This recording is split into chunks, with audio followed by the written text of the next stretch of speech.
Ladies and gentlemen, welcome back to Horror Analysis with me, Drew. Hey folks.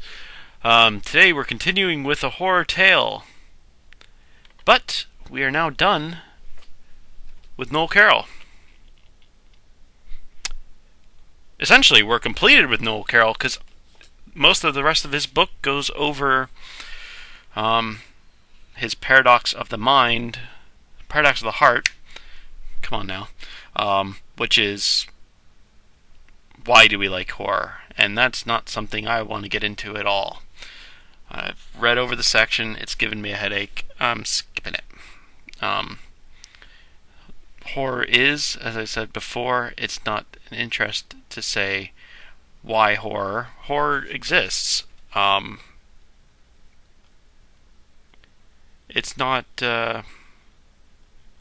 It's not really up for debate. People enjoy horror.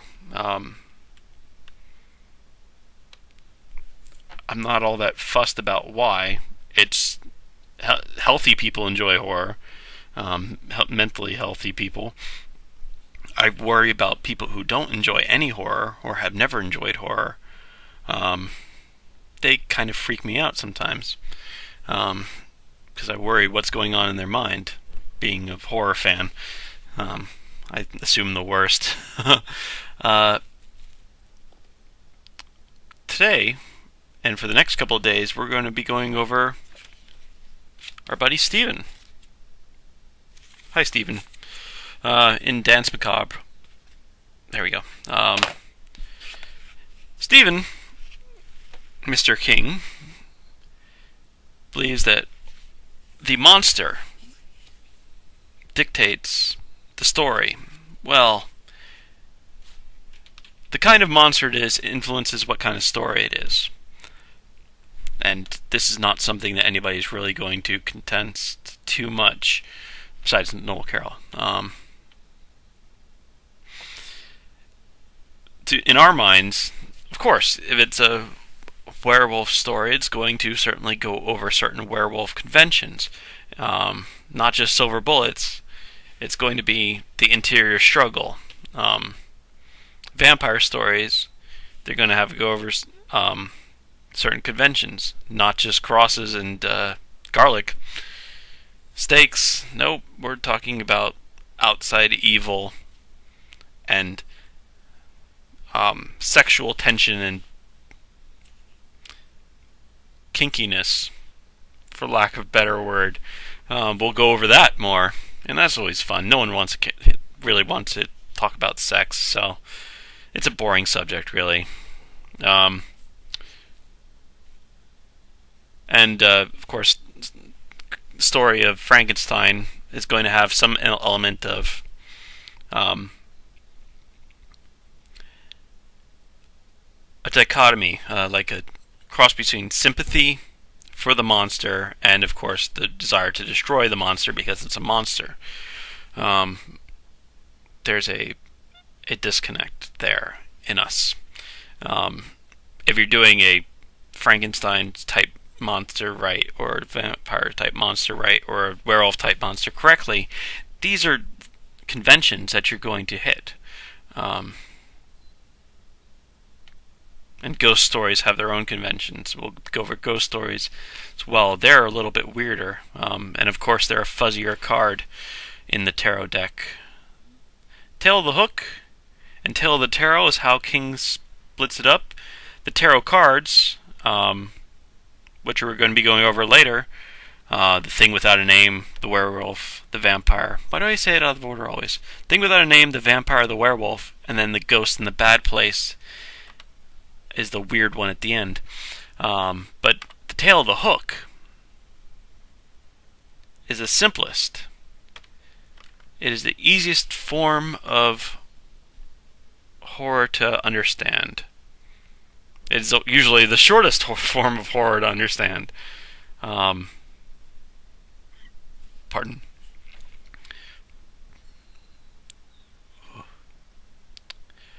Tales of the Hook involve limited, if any, characterization, and it's the simplest form of horror. As King says, Let me go over page numbers. Once again, I'm in the British edition. See the little pound symbol here, because I bought it in England 15 years ago, 10 years ago, for £5.99. Probably get it cheaper than that. So if you have the edition with the what scares me, I have the audiobook version of that. That one, the numbers may not correspond, but I'm on page 30 is where it begins here, and it goes to, well, I'm only going to really talk till about 40, because after that it goes into what makes a monster for king, which I already discussed. Now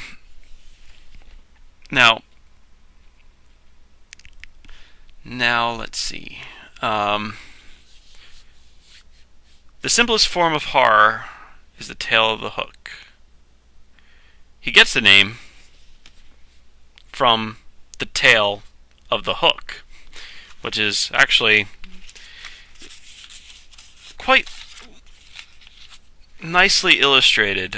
He does tell us the tale of the hook on page, 32, 33? The tale of the hook is essentially a page and a half long, if that, in a mass market size, and he makes it longer because he tells it as he was told it. So he puts in the 50s, 60s way a kid would say it. The audiobook version is very good at this too, because the actor who voices it emulates it. I have my boiling water. It's quite hot, but it is good. So the tale of the hook is, let's see, I read over it today, but I'm not going to remember it properly.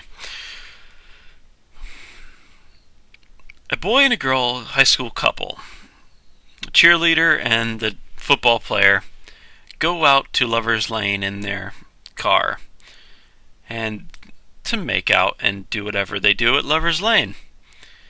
The radio comes on, interrupting the regular broadcast to let everyone know that a deranged madman has escaped from the insane asylum and is dangerous. He's called the Hook. Great name.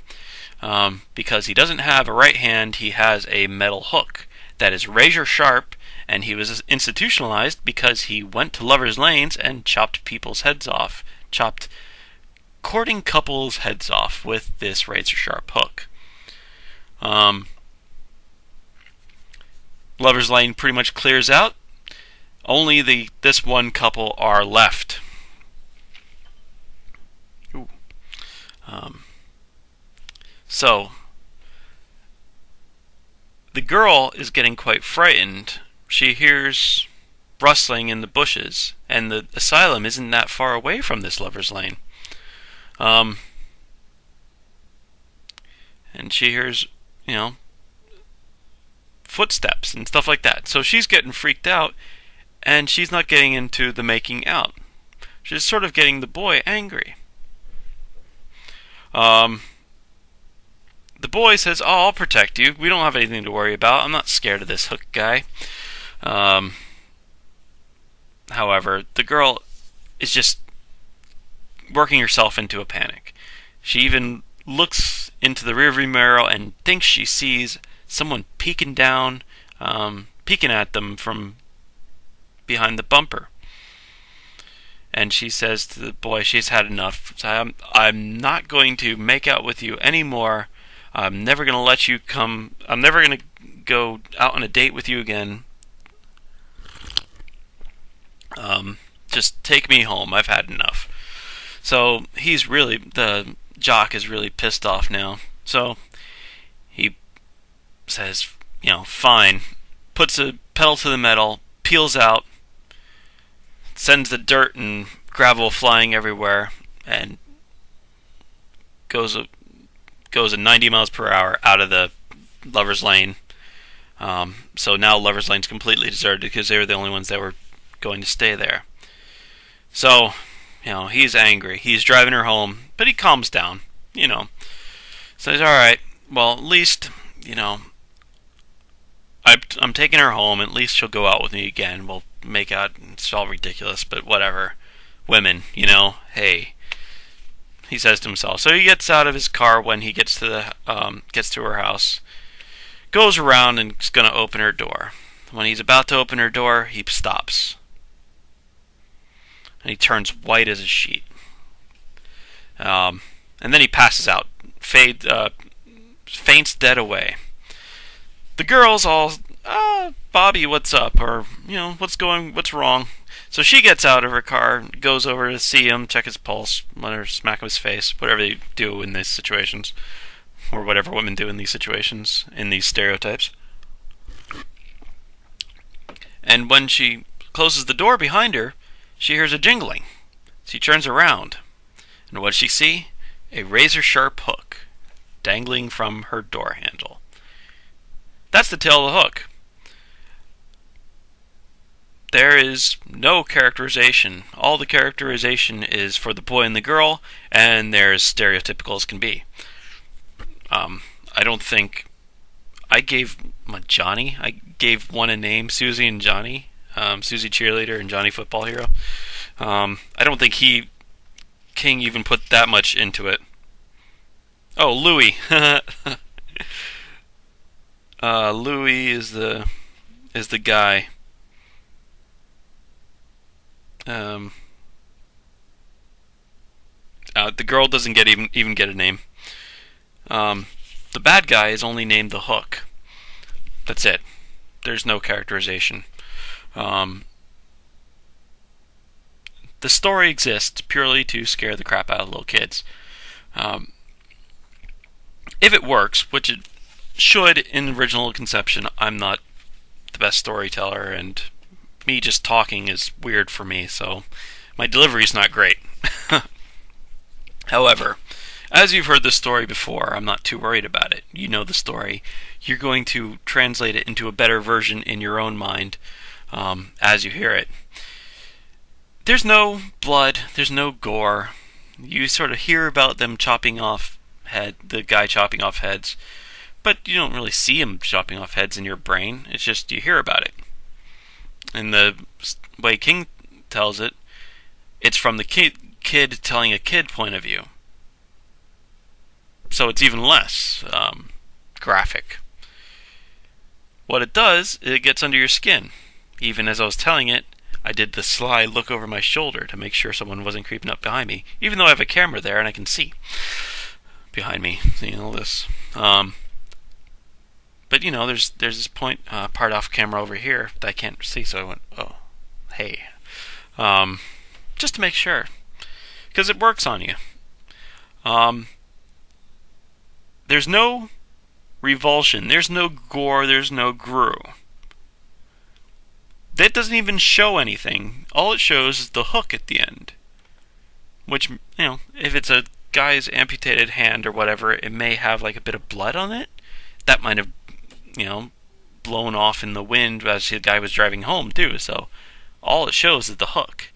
You can pretend that there's some blood on the end of, where that came out of a stump. But, that's sort of revolting, or it's horrific, but it's not, really anything. What gets to you is the terror. Terror is the highest in King's mind.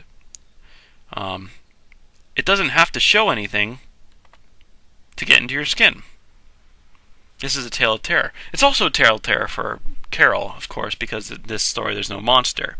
King doesn't care. Monster is not a prerequisite for a horror tale. Now, with this setup, you can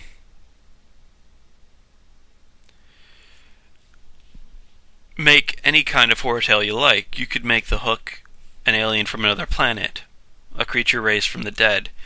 And King makes reference to an alternate reality monster, which I don't really know why he went with that.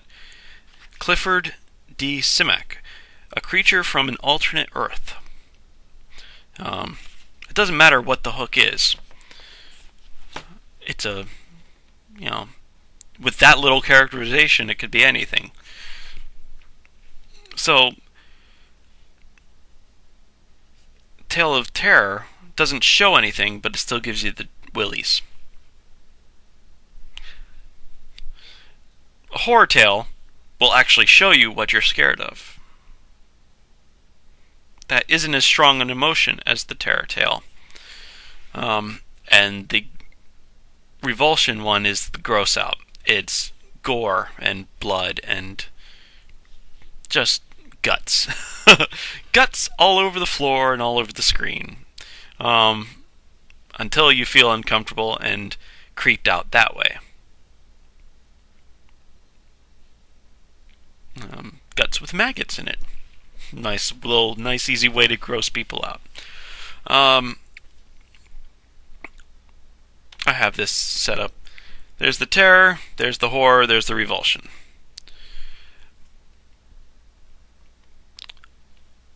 I have two more stories to go through to really illustrate the point.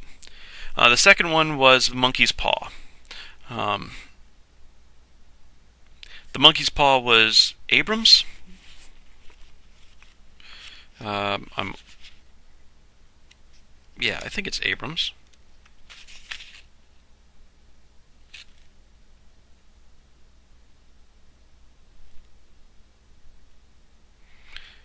I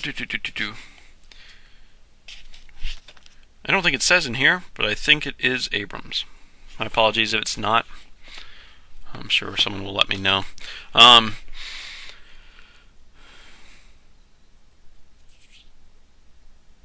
Monkey's Paw is an artifact. A family finds it or sold it. I don't remember. It's been over 10 years since I've read it. I read it in high school. Freshman in high school, so it's probably closer to 20 years. Is it? Oh my god, am I that old? No, let's call it 15 years. So, the family comes into possession of this monkey's paw. Grown son, mother, and father. The monkey's paw has 3 fingers on it, and it's petrified or mummified. Not petrified, mummified. And the paw grants wishes. I'm sure most of you have seen the Simpsons version of this as well. I'm sure there's several other versions of it as well, but Simpsons did a Treehouse of Horror with this one as well. The first one, the son wishes for $200 because he needs $200 for something or other. He goes to his factory the next day and is killed in the factory in an accident. The severance and the compensation the parents get is $200. So the monkey's paw grants wishes, but it's cursed wishes. I think they're warned of this beforehand. I don't really remember. You can get Monkey's Paw on LibriVox.org. I did check this beforehand a while ago. So,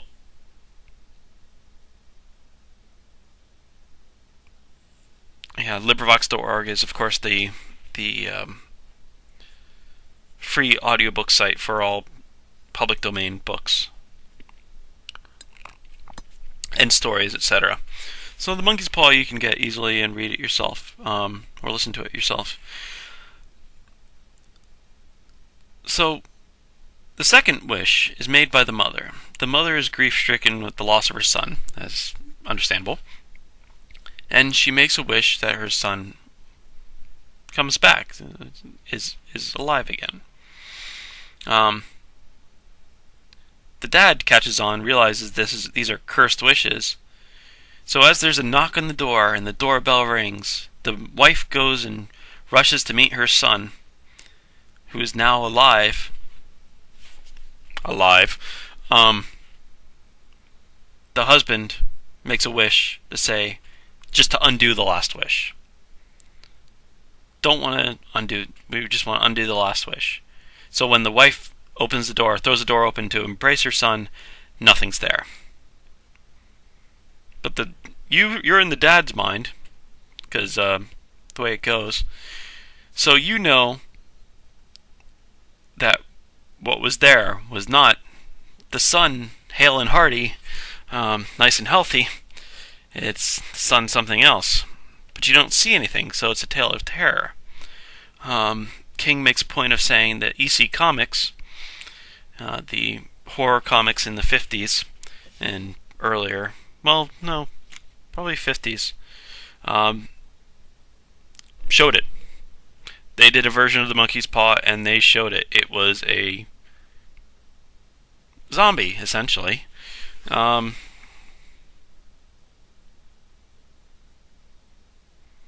when the wife opens the door, it's there.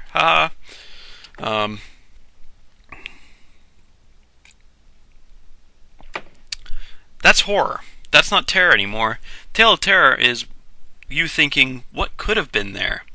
Tale of horror is when they show it. And it's gross. It may not be gross out gross, but it is disturbing. It's horrific. Perfect word for it, since that's what we're talking about. Horror. Terror is at the top, horror is in the middle, revulsion's at the bottom.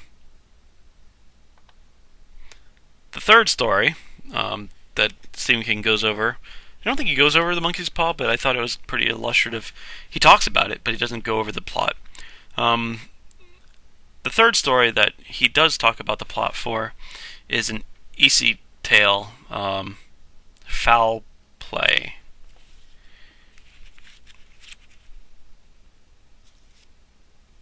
Foul Play by Jolly Jack Davis, in which a villainous baseball player, pitcher,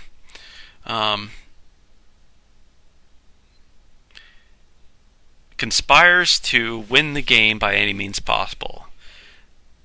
The limited characterization is this guy's heart is as black as midnight in a coal mine, to paraphrase another part of King's book. And then, of course, the other opposing team, the good guy team, has a player on it. This star player is angelic, just the slugger. He's great. So the pitcher is the demon demon child. He's just a complete jerk. The two teams are playing each other, and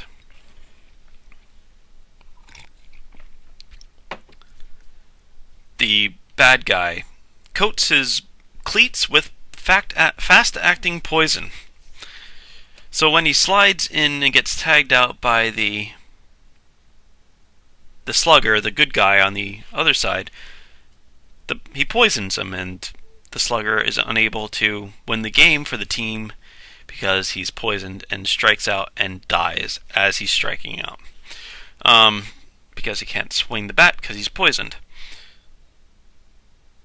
And the bad guy's team wins the game.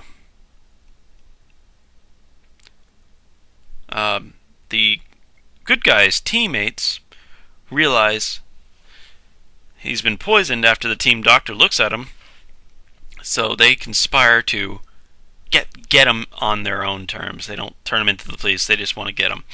So they invite him for some award ceremony that he's the honor of,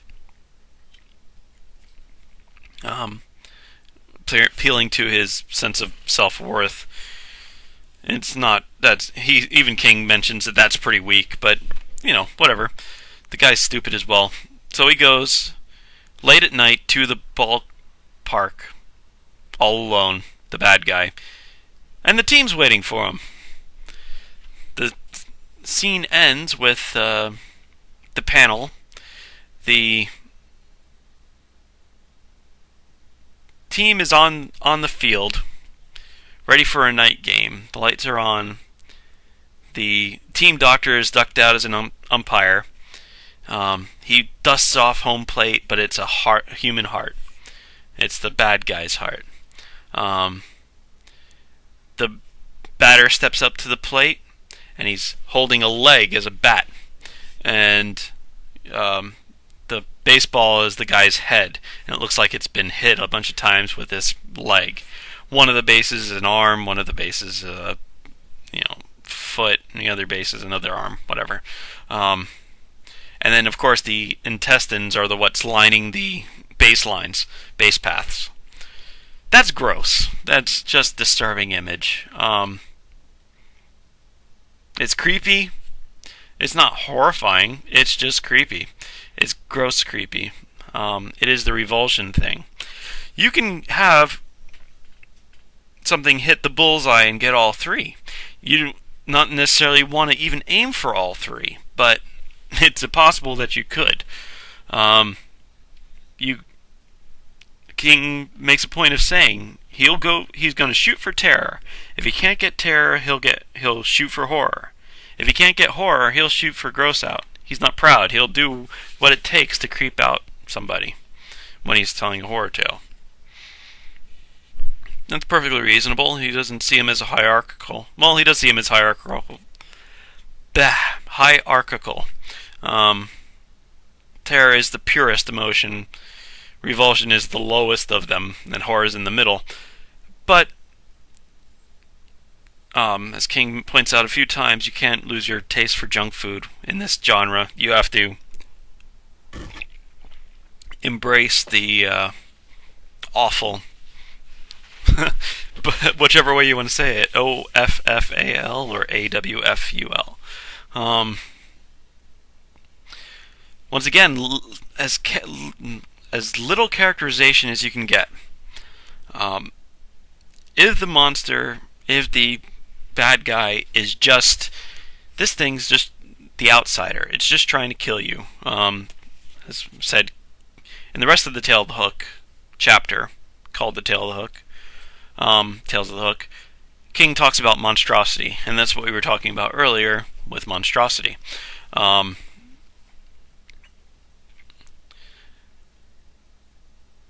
The outsider, if the outsider has so little characterization, it's just the outsider run, or hey look, it's the outsider, run, or hey look, it's the outsider, kill it. If that's all you got as far as characterization for the hero and the villain, you have a Tale of the Hook. You're not doing anything except trying to scare kids or adults, which are kids' heart, if they're horror fans anyway, as King points out. So,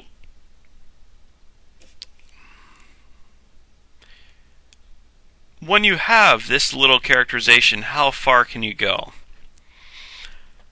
I've had a problem trying to figure out the first tarot card, which is the Thing Without a Name, as I mentioned before,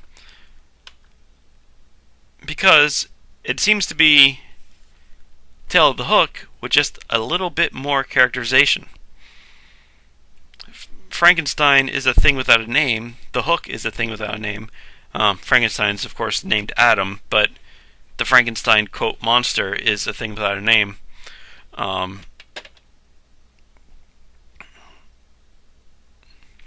the Hook is not actually, you don't name your child Hook, especially if he doesn't have a right arm or a right hand and he has to get a hook for a hand.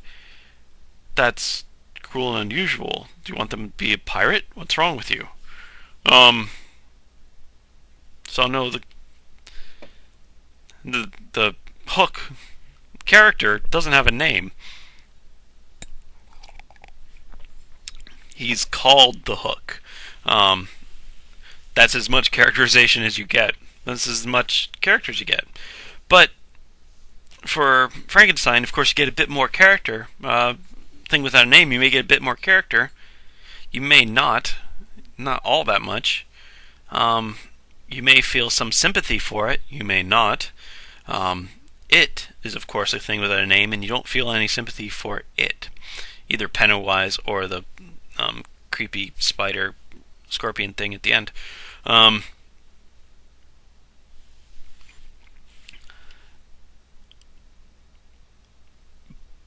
But is it a thing without a name? Which it should be, because it's huge. It's not a short book. There's plenty of characterization for the other characters. The heroes, there's close to 1,000 pages in it. It's not a short campfire tale. Be one heck of a campfire. It'll take you, a couple of weeks to read if you're tearing through it, and you will tear through it because it's a great book. But there's no characterization for the monster. I mean, it gets worse. It talks about how bad it gets. I guess that's characterization. But there's never sympathy, which there seems to be with the thing without a name card. Of course, we're going to go over that more next time. To go over what's coming up, the Tales of the Tarot. The Thing Without a Name is typified by Frankenstein's by Mary Shelley. The vampire is typified by Bram Stoker's Dracula. The werewolf by Robert Louis Stevenson's The Strange Case of Dr. Jekyll and Mr. Hyde. And the Ghost of the Bad Place, not typified by any book specifically. There is, he mentions and then discounts Turn the Screw, which is sort of a ghost story, but sort of a fantastic story, as we talked about earlier. And of course, Haunting of Hill House, he talks a lot more about, which is also a fantastic story. He talks about Ghost Story by Peter Straub, which isn't what we would consider the archetype. Not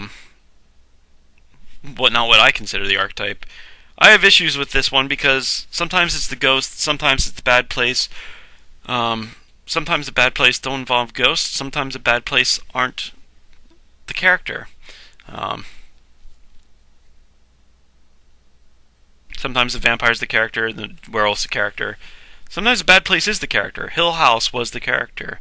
In House of Leaves, the Navidson house was a character, a true character in as many ways as you can think about. Of course, in Carol, it's the inanimate animate fusion monster, which I still fight, but I can use it. It's an interesting concept to have in your arsenal. And of course, the Tales of the Tarot will also deal with terror, horror, and revulsion. And we'll be shooting at these at that target as well, and hitting it for the most part.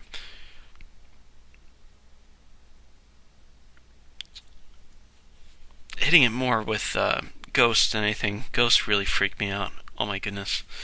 So we're going to talk about those later on. So that's Tales of the Hook. It's the simplest one. It's makes for a short video, actually, since it's only I'm only at 35 minutes, which is getting to be short for me.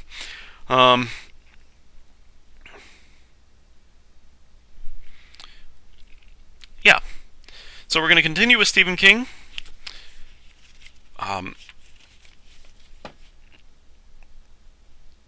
The Tales of the Tarot next time. Thing Without a Name. Until then, we're going to continue with the horror tale. My name's Drew. Thanks for watching. See you next time. Healthy people enjoy horror. Mentally healthy people. I worry about people who don't enjoy any horror or have never enjoyed horror. They kind of freak me out sometimes, because I worry what's going on in their mind. Being a horror fan, I assume the worst. Today, and for the next couple of days, we're going to be going over our buddy Steven. Hi, Steven. In Danse Macabre. There we go. Steven, Mr. King, believes that the monster dictates the story. Well, the kind of monster it is influences what kind of story it is. And this is not something that anybody's really going to contest too much, besides Noel Carroll. In our minds, of course, if it's a werewolf story, it's going to certainly go monster right, or vampire type monster right, or a werewolf type monster correctly. These are conventions that you're going to hit. And ghost stories have their own conventions. We'll go over ghost stories as well. They're a little bit weirder. And of course, they're a fuzzier card in the tarot deck. Tail of the Hook and Tail of the Tarot is how King splits it up. The tarot cards, which we're going to be going over later, the Thing Without a Name, the Werewolf, the Vampire. Why do I say it out of order always? Thing Without a Name, the Vampire, the Werewolf, and then the Ghost in the Bad Place is the weird one at the end. But the Tail of the Hook is the simplest. It is the easiest form of horror to understand. It is usually the shortest form of horror to understand. Pardon.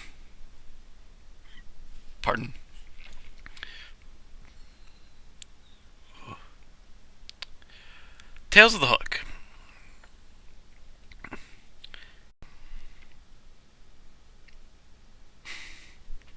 Ladies and gentlemen, welcome back to Horror Analysis with me, Drew. Hey folks. Today we're continuing with a horror tale, but we are now done with Noel Carroll. Essentially, we're completed with Noel Carroll because most of the rest of his book goes over his paradox of the mind, paradox of the heart. Come on now. Which is, why do we like horror? And that's not something I want to get into at all. I've read over the section. It's given me a headache. I'm skipping it. Horror is, as I said before, it's not an interest to say why horror. Horror exists. It's not really up for debate. People enjoy horror. I'm not all that fussed about why. It's involved limited, if any, characterization, and it's the simplest form of horror. As King says, let me go over page numbers. Once again, I'm in the British edition. See the little pound symbol here, because I bought it in England 10 years ago, for £5.99. Probably get it cheaper than that. So if you have the edition with the What Scares Me, I have the audiobook version of that one. The numbers may not correspond, but I'm on page 30 is where it begins here, and it goes to, well, I'm only going to really talk till about 40, because after that it goes into what makes a monster for King, which I already discussed.